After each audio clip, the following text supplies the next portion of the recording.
Ayatollah Sayyid Ahmad Khan Sari. A person goes to them and says, you're a holy personality, you're a marja, you're everything. I need help from you. And he says, how can I help you? He says, I have a brother who has crossed every limit that you can think of. He fights with people, he's a street fighter, he's a gangster, he drinks, he gambles, he does this, he does... There's nothing that he doesn't do. Nothing that he doesn't do. And I want you to give him some advice. Ayatollah says, Khan Sari says, you know, the way you're describing your brother, I don't think I can help you.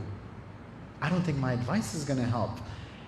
And then the person says, okay, so tell me, what am I supposed to do? You're the marja, you're the arif, you're the holy person, you're the everything. Tell me. He says, one thing comes to mind. He thinks for a little bit, he said, one thing comes to mind. Try this. If it works, then bring him to me, and I'll also give him some advice. He said, okay, what's that? He says, take him to Karbala. Take him to Karbala and see if he, inside the haram of AbaAbdillah, if he cries, then know that there's still hope. And there's still some nur in his heart. There's some nur in his soul. And then bring him back and I will give him some advice. But if he doesn't cry in the haram, then know that there's no hope. Just let him be how it is. It's too late now. A month and a half or so later, the person comes back to Ayatollah Khan Sari. And he says, so what happened? He says, he didn't want to go to Karbala. Very reluctant. But somehow I took him. He's like, okay, so what happened? Tell me.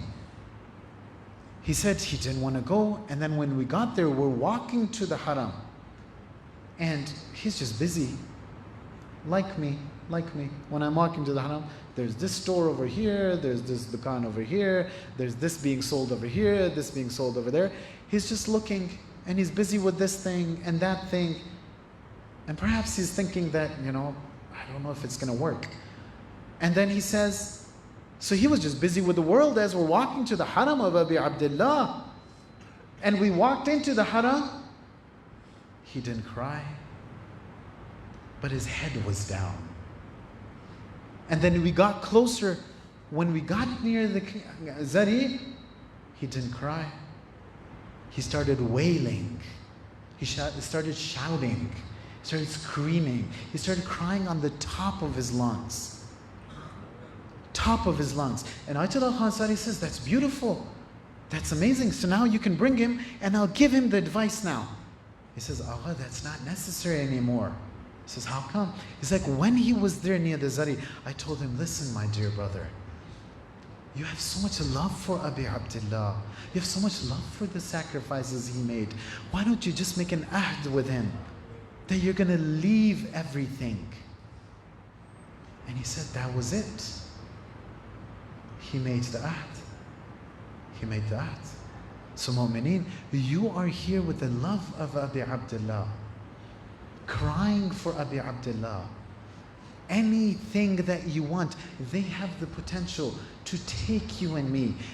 Not potential, that's their duty, to take you and me by our hands. A person who broke every law that was possible. Ya AbaAbdillah, I'm bad, but maybe not that bad. And I've come to your majlis in the hope that you take me by my hand. These are the people who can purify you and me.